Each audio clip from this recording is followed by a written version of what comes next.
आज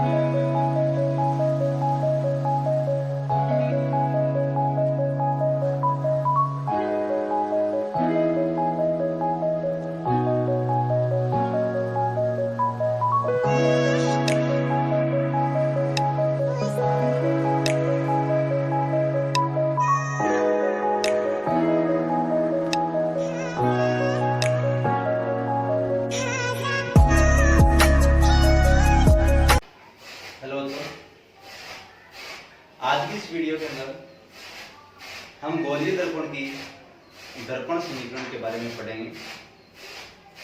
आपके पास में बोर्ड एग्जाम के अंदर क्वेश्चन आता है कि गोलीय दर्पण की दर्पण समीकरण को समझाइए, या फिर क्वेश्चन आता है आपके पास में गोलीय दर्पण के लिए बिंब दूरी, प्रतिबिंब दूरी और फोकस दूरी के बीच में संबंध ज्ञात कीजिए। यानी कि मैंने आपको पहले वाली वीडियो के अंदर बताया था कि बिंब दूरी होती है उसको यू द्वारा व्यक्त करते हैं, यानी कि कोई भी दर्पण होता है, गोलीय दर्पण होता है, उसके सामने कोई वस्तु रखी होती है, वस्तु की और दर्पण के बीच की जो दूरी होती है उसे बिंब दूरी बोलते हैं। और इस बिंब का जो प्रतिबिंब बनता है वो प्रतिबिंब और दर्पण के बीच की दूरी होती है प्रतिबिंब दूरी, और मुख्य फोकस व ध्रुव के बीच की दूरी होती है वो फोकस दूरी होती है। तो यानी कि बिंब दूरी होती है उसे यू द्वारा व्यक्त करते हैं, प्रतिबिंब दूरी होती है उसे v द्वारा, और फोकस दूरी होती है उसे f द्वारा व्यक्त करते हैं। तो आज के हम इस वीडियो के अंदर u, v व f के मध्य संबंध ज्ञात करेंगे। तो आपके पास में गोलीय दर्पण के लिए क्वेश्चन आपके पास में है। गोलीय दर्पण के लिए क्वेश्चन है, गोलीय दर्पण की दर्पण समीकरण को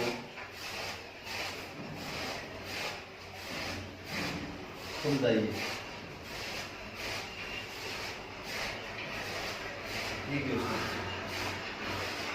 अब गोलीय दर्पण आपको दिया हुआ गोलीय दर्पण, ये तो गोलीय दर्पण होता है वो दो प्रकार का होता है आपके पास में, अवतल दर्पण और दूसरा होता है आपके पास में उत्तल दर्पण। अगर गोलीय दर्पण आ जाए क्वेश्चन आपके पास में, तो गोलीय दर्पण की दर्पण समीकरण यानी दोनों दर्पणों के लिए, अवतल और उत्तल दोनों के लिए हमें दर्पण समीकरण को समझाना पड़ेगा। या फिर गोलीय दर्पण की जगह आपके पास में है अवतल दर्पण, तो अवतल दर्पण के लिए दर्पण समीकरण को हल करेंगे, और उत्तल दर्पण के लिए आ जाए तो उत्तल दर्पण के लिए दर्पण समीकरण को हल करेंगे। अब इसके अंदर ये जो दर्पण समीकरण है 1/f बराबर 1/v प्लस 1/u होती है। ये जो दर्पण समीकरण है हमें ये फॉर्मूला प्रूव करना है। या क्वेश्चन आता है, कई बार आपके पास में क्वेश्चन आता है, सिद्ध कीजिए कि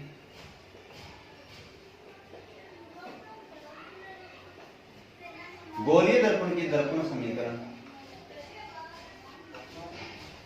गोलीय दर्पण की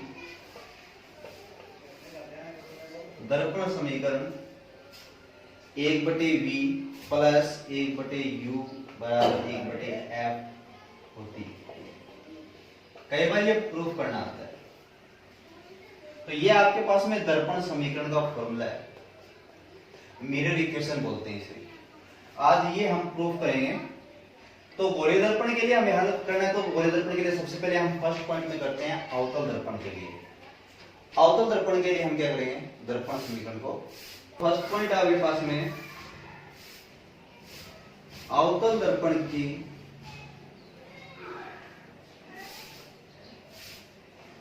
दर्पण समीकरण,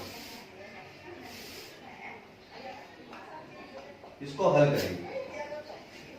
अवतल दर्पण की दर्पण समीकरण को हल करेंगे। तो सबसे पहले हम अवतल दर्पण का डायग्राम बनाएंगे। यह आपके पास में ए बी, इसके ऊपरी हुए पृष्ठ पे मैंने पॉलिश कर दी, तो ए बी अवतल दर्पण का द्वारक बन गया, यानी परावर्तक पृष्ठ बन गया। इसका अंदर दशा हुआ पृष्ठ है वो परावर्तक का काम कर रहा है, परावर्तन की घटना कर रहा है। तो ये ए बी आपके पास में क्या है, द्वारक।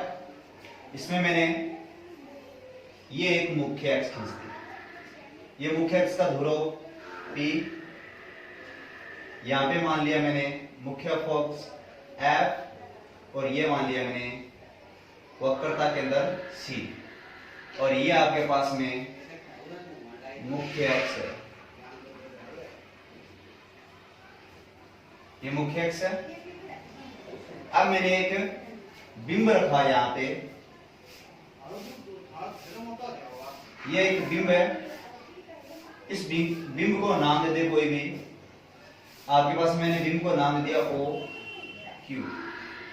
ये कोई मैंने बिंब दिया, O से आने वाली एक आपतित प्रकाश किरण ये यहां पे गोलीय दर्पण यानी अवतल दर्पण के परावर्तक पृष्ठ के बिंदु M पर आपतित होती है, मुख्य अक्ष के समांतर है। तो ये यहां पे फोकस से गुजर जाएगी, इस साइड में से ये फोकस से गुजर जाएगी। यहां पे ये मैंने फोकस भी बना दिया, ये फोकस से गुजर गई, मुख्य फोकस से गुजर गई, ये इसकी डायरेक्शन। अब एक अन्य प्रकाश किरण, एक प्रकाश किरण है, क्योंकि हमें किसी भी दर्पण के ऊपर प्रतिबिंब बनाना होता है तो दो अक्षों का निर्धारण करना पड़ता है, यानी कि आपके पास में दो रेखाएं गुजारनी पड़ती है, और वो दो रेखाएं गुजारने के बाद में जब परावर्तित होकर एक दूसरे को काटती है तो वहीं पे प्रतिबिंब का निर्माण होता है। तो हमने एक रेखा तो गुजार दी कि मुख्य अक्ष के समांतर आने वाली आपतित प्रकाश किरण गोलीय दर्पण के बिंदु M पर आपतित होने के बाद मुख्य फोकस में से गुजर जाती है। दूसरी आपके पास में वक्रता केंद्र से गुजरने वाली आपतित प्रकाश किरण, ये वक्रता केंद्र से गुजर रही है दूसरी प्रकाश किरण।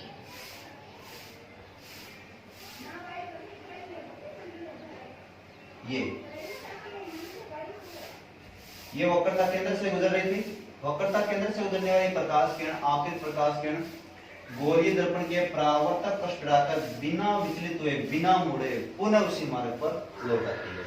अब ये दोनों परावर्तित किरणें यहाँ पे काट रही एक दूसरे को, तो ये आपके पास में इस बिंब, कौन सा बिंब, बिंब OQ का प्रतिबिंब बन गया यहाँ पे उल्टा Q डैश O डैश, यह आपके पास में इसका प्रतिबिंब बन गया। OQ का प्रतिबिंब है वो उल्टा बनेगा, वास्तविक बनेगा, वस्तु से छोटा बनेगा, और क्या होगा, यानी कि आपके पास में इस वस्तु से छोटा बनेगा। ये चीज इसकी कंडीशन है। तो ये आपके पास में बन गया। अब ये आपके पास में पूरा डायग्राम हो गया।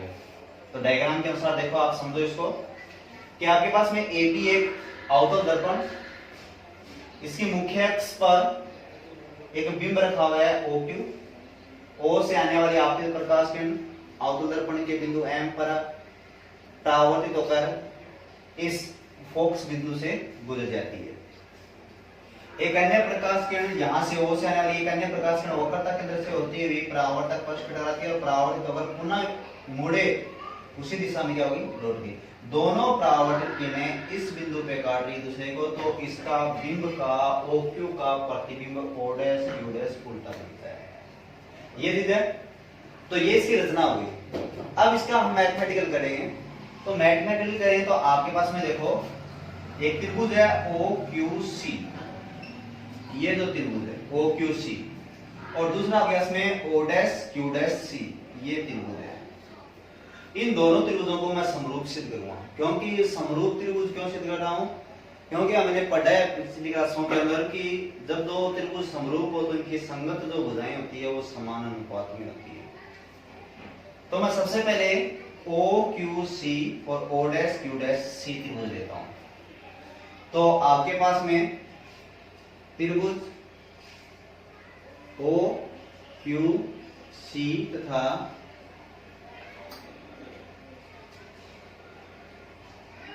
O dash Q dash C, इन दोनों त्रिभुजों को समरूप सिद्ध करूंगा। तो देखो ये एक बिंब रखा हुआ है इस मुख्य अक्ष पे, तो ये 90 डिग्री कोण पे रखा हुआ है।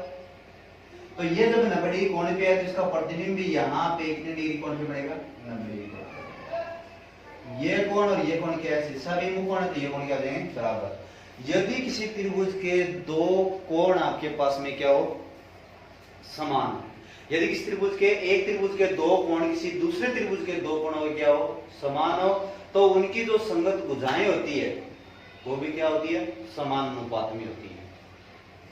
तो त्रिभुज OQC तथा त्रिभुज O'Q' के अंदर सबसे पहले देखो OQC कौन, OQC बराबर कौन, O'Q' ये O' त्रिभुज O'Q' इक्वल क्या आ जाएगा 90 डिग्री, ये 90 डिग्री के। दूसरा आपके पास में OCQ, दूसरा त्रिभुज है आपके, दूसरा कौन है OCQ, किसके बराबर है, OCQ बराबर आ गया इसमें O'CQ' के। ब्रैकेट में लिख देंगे शीर्षाभिमुख,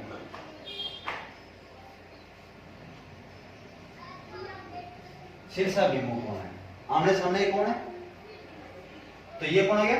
अब दोनों त्रिभुज क्या हो गए, समरूप हो गए, अतः त्रिभुज क्या जाएगा, अतः त्रिभुज OQC ये समरूप का निशान होता है। इस तरीके से त्रिभुज OQC समरूप है त्रिभुज O'Q' के। अब दो त्रिभुज जब समरूप होते हैं तो उनके संगत भुजाएं क्या होती है, समान अनुपात में।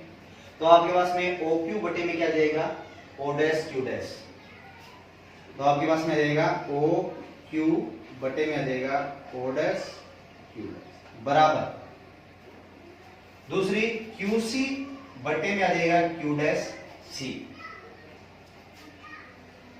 QC बटे में क्या आ जाएगा Q'।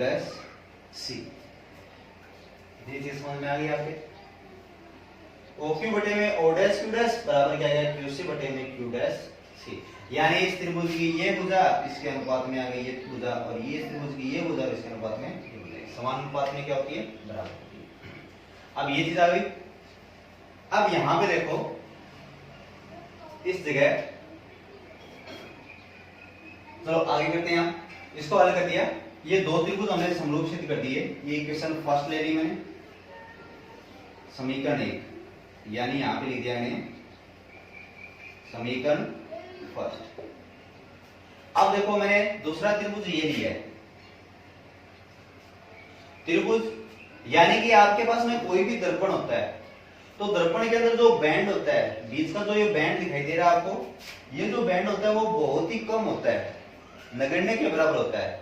तो हम इसको क्या मान लेते हैं, लगभग ये M बिंदु P के अति निकट मान लेते हैं। तो M बिंदु P के अति निकट मानते हैं तो बहुत कम इनके अंदर बैंड आता है, तो ये क्या होता है कि लगभग एक सीधी अक्ष के रूप में मान लेते हैं हम लोग।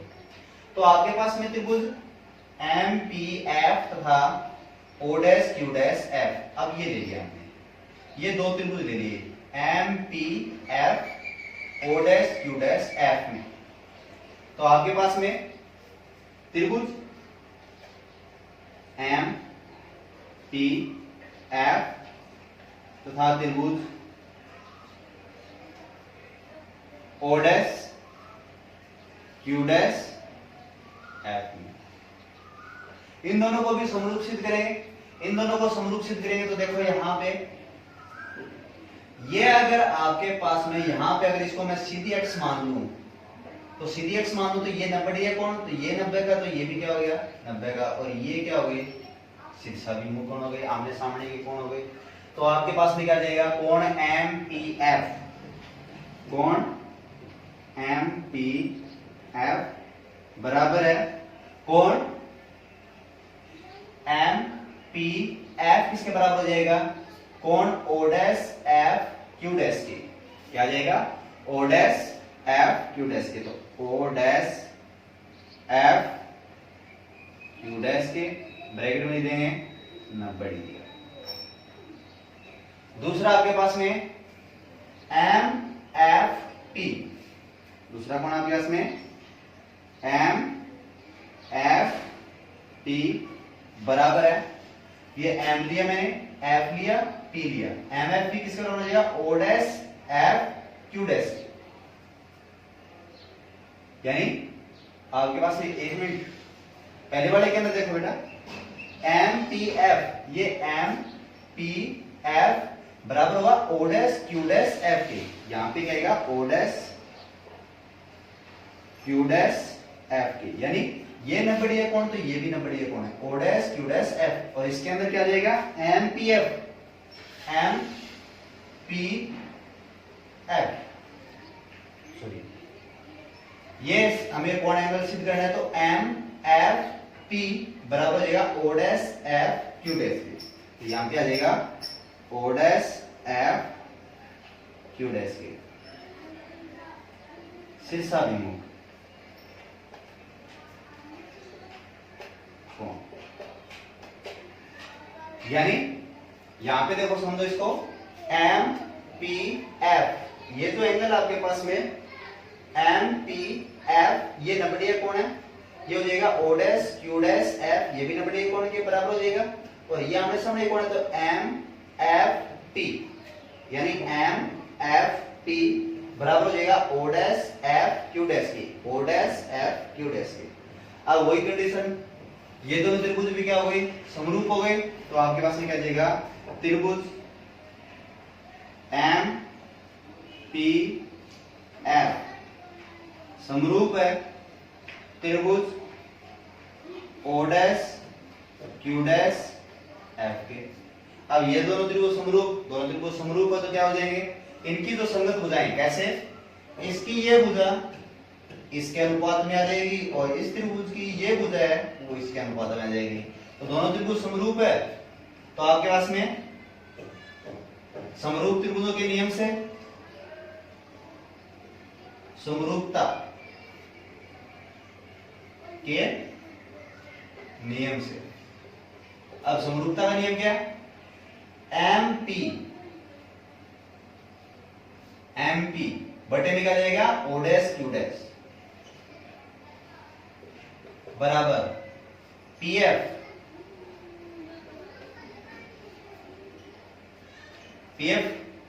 बटे में क्या जाएगा, क्यू डैश एफ। ये चीज आ गई आपके पास में। अब आपके पास में देखो यहां पे एक चीज कि ये जो एम पी भुजा है, दिखाई दे रही है आपको, एम पी भुजा है, ये देखो यहां से ये ओ एम जो अक्ष है वो इस क्यू पी के क्या है, समांतर है। तो ये भुजा और ये भुजा यानी कि एक समांतर चतुर्भुज बन रहा है ये। तो समांतर चतुर्भुज जब बन रहा है तो समांतर चतुर्भुज की क्या खासियत होती है कि इसके आमने सामने की भुजाएं क्या होती है, समान व समांतर होती है, यानी बराबर में क्या होती है, समांतर होती है। तो ये ओ क्यू भुजा है वो इस एम पी की क्या हो जाएगी, बराबर हो जाएगी। तो क्या जाएगा आपके पास में एम पी बराबर है ओ क्यू, एम पी किसके बराबर है, ओ क्यू। अब एम पी क्या लिख सकते हैं, ओ क्यू लिख सकते हैं। तो आपके पास में क्या जाएगा, ओ क्यू बटे में ओ डैश क्यू डैश बराबर पी एफ बटे में क्या जाएगा, क्यू डैश एफ। ये समीकरण 2। अब समीकरण 1 और 2 से देखो, ये समीकरण 1, ये समीकरण 2। समीकरण 1 के अंदर देखो ओ क्यू बटे में ओ डैश क्यू डैश, और समीकरण 2 के अंदर भी ओ क्यू बटे में ओ डैश क्यू डैश। समीकरण 1 के अंदर क्यू सी बटे में क्यू डैश सी, और समीकरण 2 के अंदर पी एफ बटे में क्यू डैश एफ। तो यानी कि समीकरण 1 और 2 से क्या प्रूफ होता है, समीकरण 1 और 2 से स्पष्ट होता है कि जब इनकी जो लेफ्ट हैंड साइड एक साइड बराबर है दोनों ही समीकरणों की, तो इनकी दूसरी साइड भी, दोनों समीकरणों की दूसरी साइड भी क्या हो जाएगी, बराबर हो जाएगी। यानी समीकरण 1 और 2 की तुलना करेंगे तो आपके पास में O Q O dash Q dash, इसकी भी left side O Q O dash Q dash बराबर है, तो इसकी राइट साइड भी क्या हो जाएगी, बराबर हो जाएगी। तो आपके पास में क्या आ जाएगा, समीकरण 1 व 2 की तुलना करने पर, समीकरण 1 व 2 की तुलना करने पर, दोनों की तुलना करेंगे, दोनों की समीकरण 1 और 2 को हल किया तो समीकरण 1 और 2 से क्या आ जाएगा आपके पास में, क्यू सी क्या आ जाएगा आपके पास में, क्यू सी। ये देखो क्यू सी बटे में क्या आ गया, क्यू डैश सी किसके बराबर हो जाएगा ये पी एफ बटे में Q dash F, Q dash F. अब देखो आपके पास में क्यू सी, ये क्यू सी है, ये यहां पे देखो क्यू सी। अब ये क्यू सी है, इसको हम यू वी और एफ में तोड़ेंगे, यानी कि आपके पास में इनको बिंब दूरी, प्रतिबिंब दूरी और फोकस दूरी के मध्य तोड़ेंगे। क्यू सी आपके पास में ना तो कोई बिंब दूरी है, ना कोई प्रतिबिंब दूरी और ना ही कोई फोकस दूरी है। तो क्यू सी को तोड़ने के लिए क्या करेंगे, आपके पास में बिंब दूरी देखो क्या है, ये बिंब दूरी आपके पास में क्यू पी, ये पी क्यू आपके पास में क्या है बिंब दूरी, और पी सी आपके पास में वक्रता त्रिज्या है, वक्रता त्रिज्या, क्योंकि ध्रुव व वक्रता के अंदर के बीच की दूरी होती है वो वक्रता त्रिज्या होती है। अब इस बिंब दूरी में से मैं वक्रता त्रिज्या घटा दूं तो क्या बन जाएगा, QC बन जाएगा। तो आपके पास में QC किसके बराबर हो जाएगी, QC आपके पास में है PQ माइनस PQ में से क्या घटा दूं, PC घटा दिया हमने, PQ माइनस PC क्या बच गया, QC बच गया, यानी PQ में से PC घटा दिया, क्या बच गया, QC बच गया। नीचे वाले में आ जाओ, Q डैश C, ये Q डैश C है। अब ये वक्रता के अंदर, ये ध्रुव, वक्रता के अंदर व ध्रुवों के बीच की दूरी वक्रता त्रिज्या, जिसे R द्वारा व्यक्त करते हैं। ये बिंब प्रतिबिंब बन रहा है इसमें Q dash O dash Q dash, तो ये प्रतिबिंब व ध्रुव के बीच की दूरी प्रतिबिंब दूरी। तो मैं वक्रता त्रिज्या में से प्रतिबिंब दूरी घटा दूं तो क्या Q डैश C बन जाएगा, यस बन जाएगा। तो इसके Q डैश C को क्या लिखूं मैं, इसको लिखूं मैं PC minus PQ dash, PQ dash बराबर है, इन दोनों को लिख दिया मैंने। PF तो आपके पास में फोकस दूरी है, तो इसको तो PF रखेंगे, PF बटे में Q डैश F, ये देखो Q डैश F, ये आपके पास Q dash F, PQ dash क्या है प्रतिबिंब दूरी, और PF क्या है फोकस दूरी। तो प्रतिबिंब दूरी में से मैं फोकस दूरी घटा दूं तो क्या बन जाएगा, Q डैश F। तो आपके पास में Q डैश F क्या लिखूं मैं, PQ डैश माइनस PF, ये चीज हो गया हमारे पास में। अब ये समीकरण मान ली मैंने, समीकरण 3, इसको मैंने समीकरण 3 मान लिया, ठीक है। अब समीकरण 3 के बाद में हम लोग पिछले जो वीडियो के अंदर पढ़ के आए थे चिन्ह परिपाटी। अब यहां पे हम चिन्ह परिपाटी लेंगे। चिन्ह परिपाटी क्या है कि बिंब को हमेशा बाईं ओर रखेंगे, बिंब के दाईं ओर यानी कि आपके पास में दर्पण के दाईं ओर की जितनी भी आपके पास में दूरियां होती है वो धनात्मक, और दर्पण के बाईं ओर की जो दूरियां होती है वो क्या लेते हैं, ऋणात्मक लेते हैं।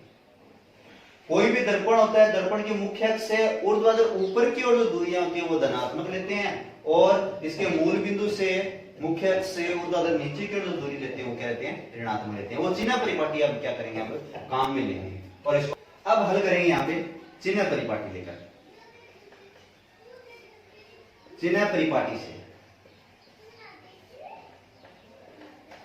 चिन्ह परिपाटी से हल करेंगे तो सबसे पहले PQ क्या आपके पास में बिंब दूरी, और लेफ्ट हैंड साइड में यानी यहां पे ग्राफ बना लो आप लोग, ये मूल बिंदु 0 0 जिसके निर्देशांक। अब ये जो साइड है वो क्या है, ऋणात्मक, ये जो साइड है वो धनात्मक, ये हो जाएगी। ऊपर की जो साइड है वो क्या हो जाएगी, धनात्मक, और नीचे की जो साइड है वो क्या हो जाएगी, ऋणात्मक। ये चीज है। अब देखो इसको मैंने मूल बिंदु मान लिया, ध्रुव है ये, तो इसके इस साइड की दूरी है, बाईं ओर की जो दूरी है वो ऋणात्मक होगी, इस साइड में देखो दूरी क्या होगी, ऋणात्मक। तो PQ क्या आपके पास में बिंब दूरी है, तो PQ बराबर क्या है, PQ बराबर है माइनस के U, यानी बिंब दूरी है, ये आ गया। उसके बाद में PC क्या वक्रता त्रिज्या, तो PC बराबर क्या है माइनस के R, बराबर क्या लिखा माइनस के 2F, क्योंकि R किसके बराबर होता है, 2f के बराबर होता है। ये चीज आ गई। पीसी, पीसी आपके पास में आ गया 2f P Q dash, P Q dash, P Q dash देखो यहाँ पे ये प्रतिबिंब दूरी है, प्रतिबिंब दूरी किसकी हो जाएगी माइनस के वी, तो ये माइनस के वी आ गया। ठीक है, उसके बाद में पीएफ, पीएफ आपके पास में फोक्स दूरी है, फोक्स दूरी किसकी हो जाएगी माइनस के, इस साइड में ही है। पी क्यू डैश आएगी आपके पास में, पीएफ भी आ गया। अब सारे मान यहां पे रख दो। पी क्यू का मान क्या रखूं माइनस के यू, पीसी का मान क्या रखूं, पीसी की वैल्यू है माइनस के 2f, माइनस और माइनस क्या हो जाएगा 2f बटे में पीसी की वैल्यू क्या है माइनस के 2f, पीसी का मान दिया मैंने माइनस के 2f, माइनस ये या माइनस की value P Q dash, P Q dash की वैल्यू क्या माइनस के भी, माइनस और माइनस क्या हो गया प्लस भी, बराबर पीएफ का मान क्या है, पीएफ का मान माइनस के एफ बटे में P Q dash, P Q dash की वैल्यू क्या माइनस के वी, ये माइनस और पीएफ का मान माइनस के एफ, माइनस और माइनस प्लस है। ये चीज आ गई आपके पास में। अब इसको हल करेंगे तो अब इसकी वज्र गुणा करवा देंगे, तिरछी गुणा करवा देंगे, तो यहां पे क्या आ जाएगा वज्र गुणा करवाने पर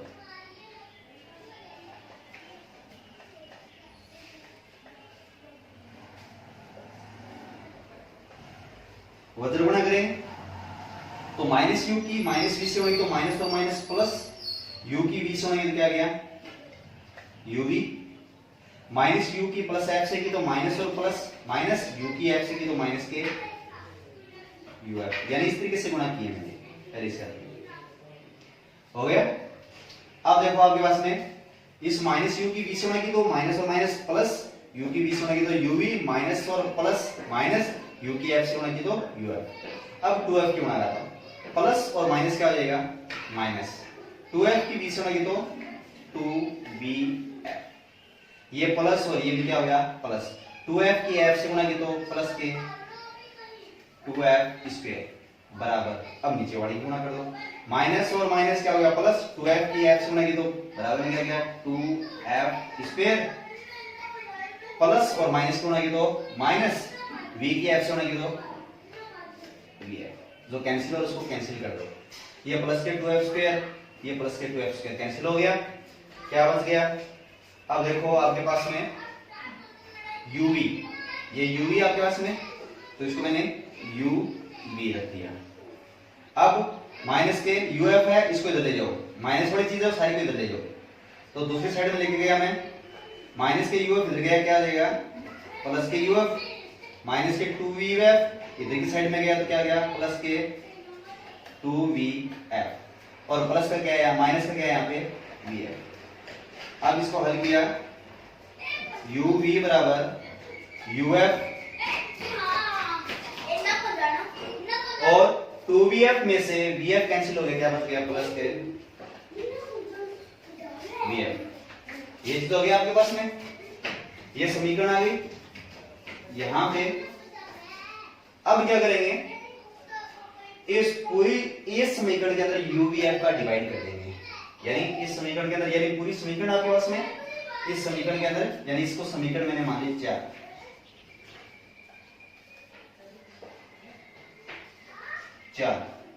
इसको समीकरण क्या मान लिया मैंने 4 मान लिया। इस समीकरण 4 के अंदर मैं uvf का डिवाइड कर रहा हूं। समीकरण 4 में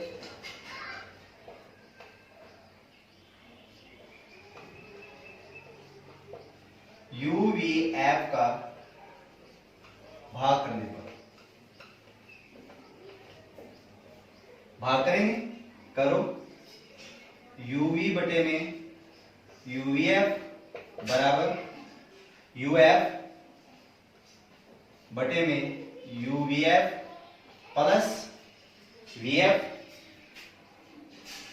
बटे में uvf, जो कैंसिल हो उसको कैंसिल कर दो, uv से uv कैंसिल हो गया, क्या बच गया 1 बटे f, uf से uf कैंसिल हो गया, क्या बच गया 1 बटे v, प्लस vf से vf कैंसिल हो गया, बच गया 1 बटे u।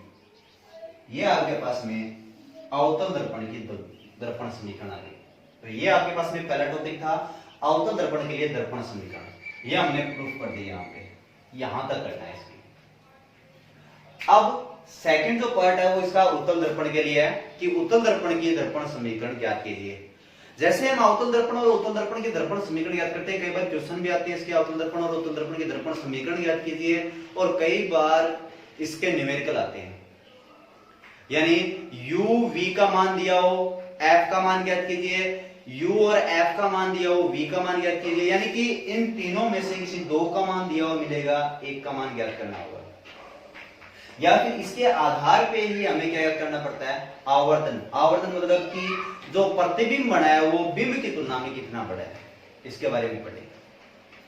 तो इस तरीके की चीजें आती है इसके अंदर। तो हम सेकंड पार्ट है वो उत्तल दर्पण के लिए पढ़ेंगे, उत्तल दर्पण की दर्पण समीकरण को ज्ञात करें।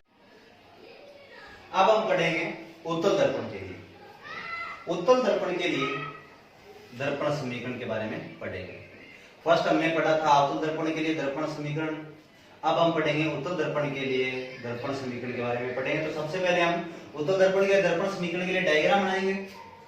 तो आपके पास में ये एक उत्तल दर्पण जिसके अंदर दसे हुए पृष्ठ में क्या की गई है, पॉलिश की गई है,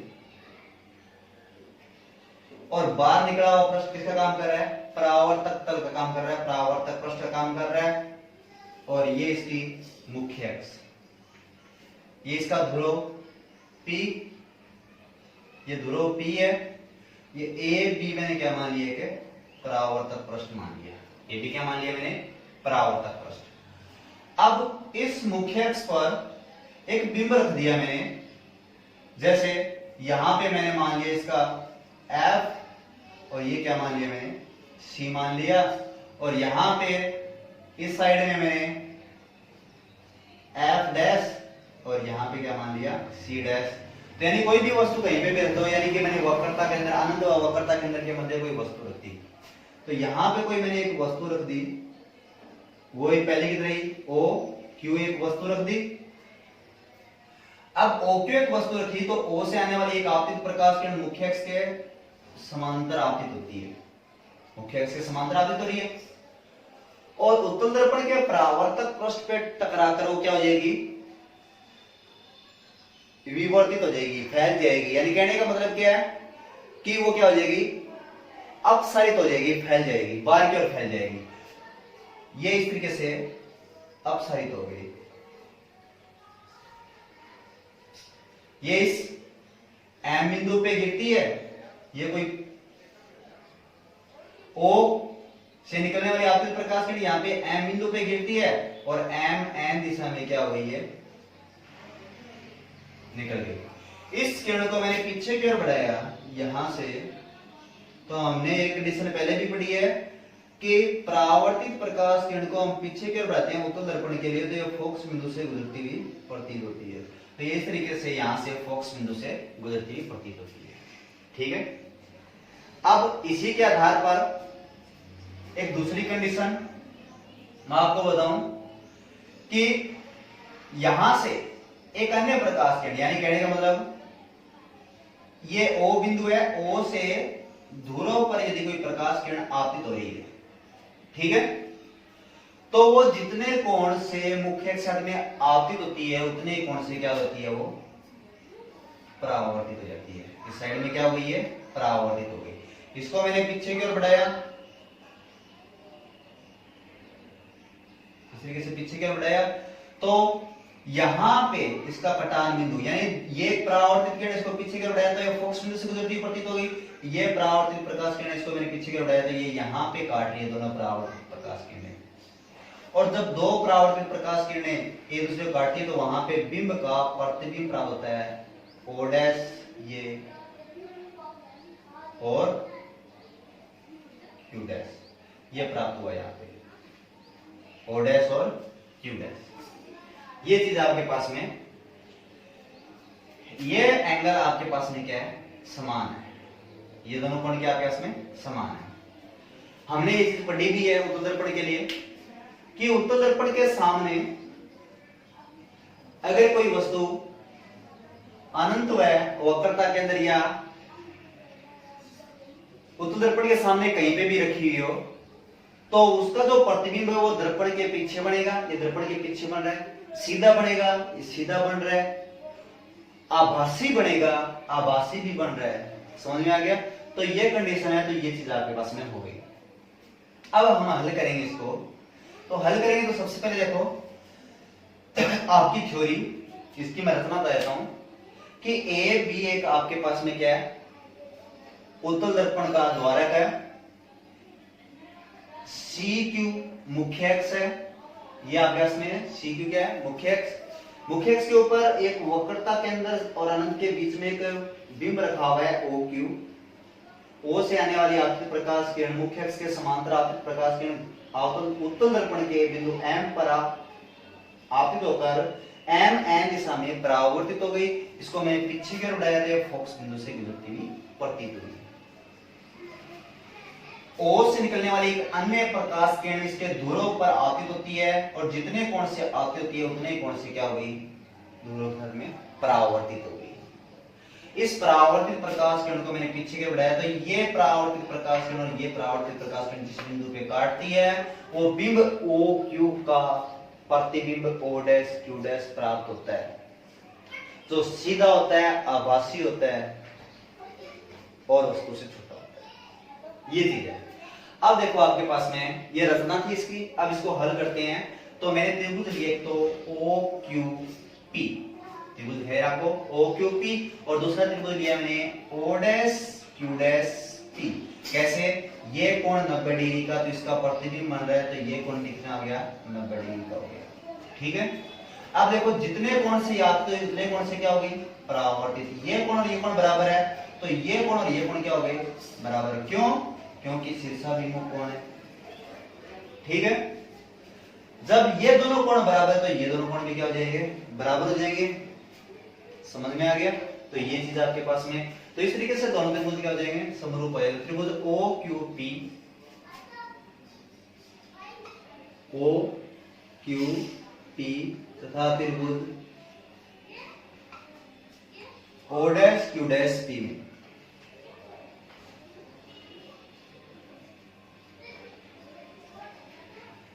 कोण ओ क्यू पी बराबर O dash Q dash P, bracket में क्या जाएगा, 90 डिग्री। ये आ गया। दूसरा O P Q, O P Q बराबर ओ पी क्यू किसके बराबर है, O dash P Q dash के।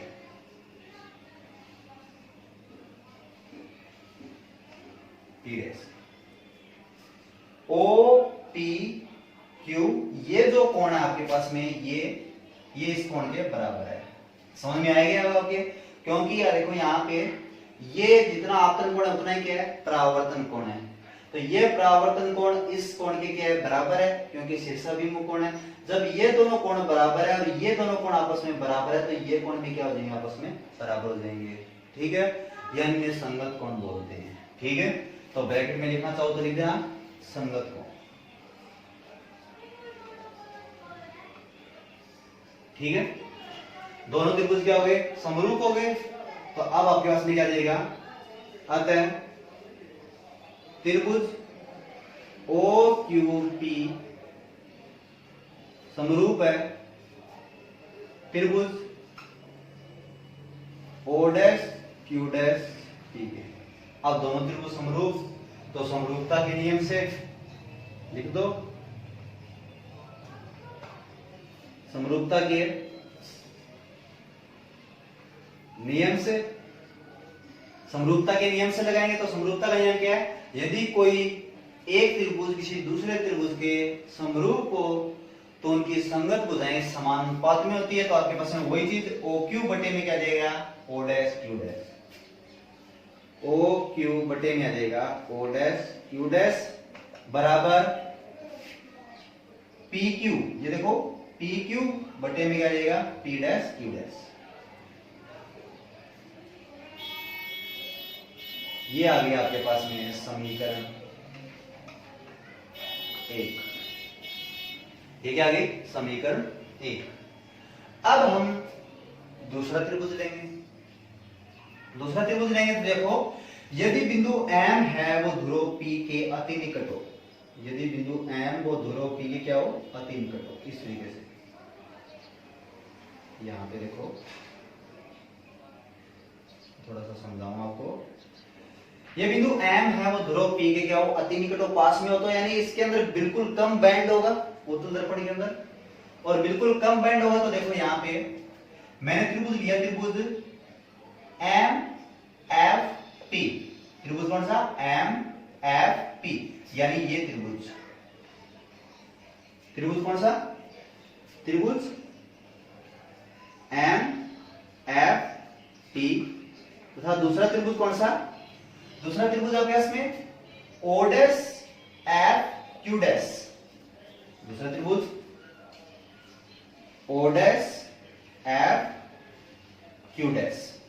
यानी MFP एक त्रिभुज तो ये बन रहा है आपके पास में, दूसरा त्रिभुज बन रहा है O'FQ', ये त्रिभुज बन रहा है छोटे वाला, यानी एक तो पूरा बड़ा त्रिभुज है और इसके अंदर O'FQ', ये छोटे वाला त्रिभुज बन रहा है। तो इनको भी समरूपसित करेंगे तो देखो आपके पास में यहां पे ये अगर पूरा 90 डिग्री कोण बनता है, कौन सा कोण है MPF, ये पूरा कोण 90 डिग्री, यानी सीधी रेखा है ये, तो MPF आपके पास में 90 डिग्री का है, तो कोण MPF किसके बराबर हो जाएगा, ये हो जाएगा O'Q', क्योंकि हमने पहले प्रूफ किया है O'Q', और O'Q', दोनों भी इस साइड में भी इस साइड में भी 90 डिग्री कोण बन रहा है, O'Q', ये कोण भी क्या हो जाएगा 90 डिग्री, तो O'Q', 90 डिग्री, ठीक है। दूसरा इसका देखो MFP, ये कोण बड़े वाले त्रिभुज में भी है, O'FQ', छोटे वाले त्रिभुज में भी है, दोनों में है। ये जो F कोण है वो दोनों के अंदर क्या है सिमिलरली है, समझ में आ गया। तो उभयनिष्ठ कोण हो जाएगा, तो आपके पास में क्या जाएगा कोण MFP बराबर क्या देगा O'FQ', ब्रैकेट में लिखना उभयनिष्ठ कोण।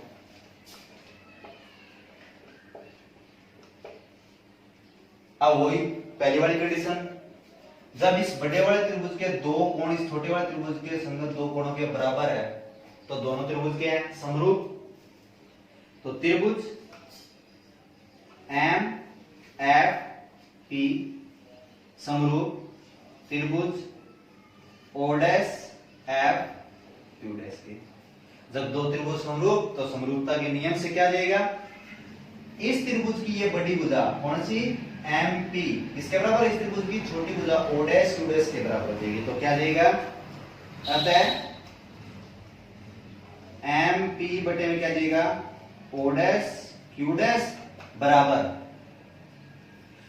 इस त्रिभुज की ये भुजा कौन सी PF, इस त्रिभुज की छोटी भुजा के अनुपात में आ जाएगी Q', के, तो PF बटे में क्या जाएगी Q', के।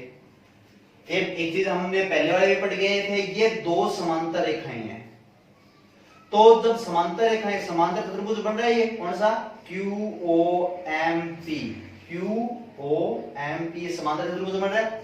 समांतर चतुर्भुज के अंदर उसके आमने सामने की भुजाएं समांतर व बराबर होती है, तो आपके पास में OQ किसके बराबर है MP के बराबर, तो हम लोग OQ बराबर है MP, तो यहां पे MP ने क्या रख दिया हमने OQ, तो OQ बटे में क्या देगा O'Q' बराबर PF बटे में क्या देगा Q' है।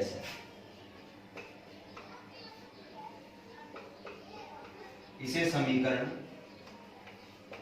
2 दिया, इसे क्या दे दिया हमने समीकरण 2 दे दिया। अब समीकरण 1 और समीकरण 2 को देखो, ये समीकरण 1 है और ये समीकरण 2 है, दोनों को देखो एक बार। समीकरण 1 और 2 के अंदर देखेंगे, समीकरण 1 के अंदर देखो लेफ्ट हैंड साइड में ओ क्यू बटे में ओ डैश क्यू डैश, और समीकरण 2 के अंदर लेफ्ट हैंड साइड में ओ क्यू बटे में ओ डैश क्यू डैश।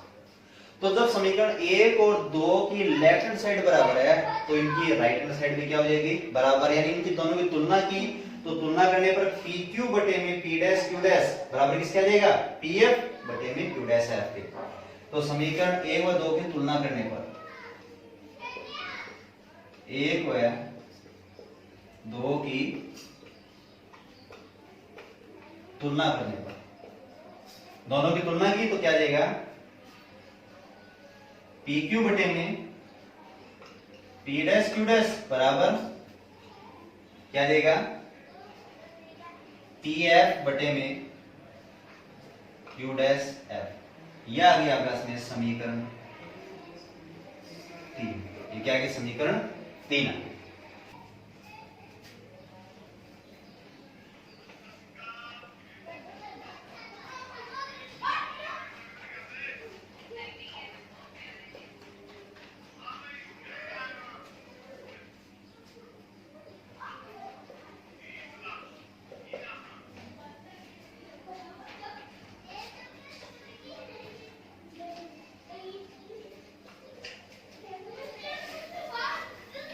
अब देखो आपके पास में समीकरण 3 है, पी क्यू बटे में पी डैश क्यू डैश बराबर है पी एफ बटे में क्यू डैश है।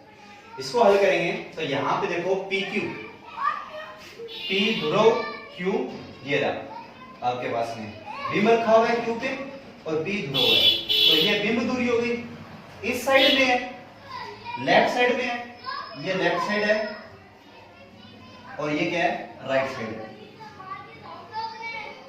अब लेफ्ट साइड में पी क्यू है तो किसका देगा, माइनस का, तो आपके पास में देखो पी क्यू, मैं सीधा रख रहा हूं उसको, या तोड़ के लिखो, तोड़ के लिखना एक बार, पी क्यू मैं चिन्ह परिपाटी ले रहा हूं, चिन्ह परिपाटी से पी क्यू ये साइड है, बिंब दूरी है, यानी पी क्यू बिंब दूरी है, P Q, P Q equal to क्या है, माइनस के यू, लेफ्ट साइड में है, पी डैश क्यू डैश, अब आपके पास में देखो नहीं पी क्यू डैश है, ये क्या आपके पास में पी क्यू डैश है, ये आपके पास में, क्योंकि इसके अनुपात में क्या थी, ये बुझाई थी पी क्यू डैश। तो आप देखो पी क्यू डैश, पी ध्रुव क्यू डैश क्या प्रतिबिंब, पी क्यू डैश क्या आ गया, प्रतिबिंब दूरी, तो आपके पास में क्या जाएगा, प्रतिबिंब दूरी P Q dash equal to आ जाएगा, राइट साइड में ये लेफ्ट साइड और ये क्या है, राइट साइड, राइट साइड में तो प्लस क्यों देगी, तो प्लस का क्या देगा v, क्योंकि प्रतिबिंब दूरी किस तरह करते हैं, p से। अब pf, pf इस साइड में, पी एफ फोकस दूरी है, f ये दिया हुआ है मुख्य फोकस, और ध्रुव, ध्रुव है मुख्य फोकस के बीच दूरी, फोकस दूरी राइट साइड में तो किससे हो जाएगी, प्लस की, यानी फोकस दूरी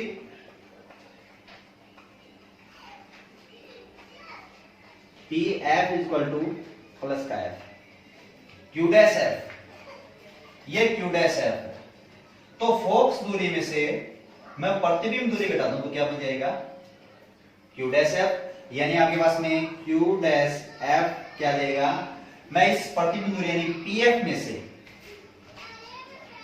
क्या घटा दिया, पी एफ में से घटा दिया मैंने, ये पी एफ है, पी एफ में से हमें निकाली क्यू डैश एफ, तो ये पूरी पूरा पीएफ है, इस पीएफ में से मैं प्रतिबिंब दूरी घटा दी पी क्यू डैश, इस पूरे में से ये घटा दी तो ये बच गई। अब क्यू डैश एफ का मान निकाल दो, क्यू डैश एफ क्या है, पीएफ का मान क्या है, पीएफ देखो यहाँ पे प्लस का F minus P Q dash B, तो ये प्लस का, ये सारे मान इसके अंदर रख देंगे समीकरण 3 के अंदर। तो यहाँ पे पी क्यू का मान है, पी क्यू की वैल्यू क्या, माइनस के यू बटे में पी क्यू डैश का मान क्या है, बी बराबर पीएफ का मान क्या है, एफ कर दिया, और क्यू डैश एफ का मान क्या है, एफ माइनस बी, तो एफ माइनस बी, ये आ गया। इसे समीकरण 4 और समीकरण 4 क्या करते हैं, वज्र गुणा करने पर, तो यहां पे ले रहे हैं समीकरण 4 की वज्र गुणा करने पर। ये समीकरण 4 है, इस समीकरण 4 की क्या करेंगे, वज्र गुणा करेंगे, तिरछे गुणा करेंगे। तो माइनस यू की प्लस एफ से गुणा करके क्या जाएगा, माइनस के यू एफ, यू माइनस और प्लस की माइनस, यू की एफ से होने दो यू एफ, माइनस यू की माइनस वी से होने की क्या गया, प्लस के यू दिया जाएगा बराबर बराबर आ गया, वी की एफ से होने क्या गया। अब देखो आपके पास में माइनस के यू एफ, इसको दूसरी साइड में ले जाओ, क्या देगा प्लस का, तो यहाँ पे क्या रहेगा, यू वी बराबर V F plus U F. इसे मान लिया मैंने समीकरण 5। समीकरण 5 को यू वी एफ से भाग कर दो,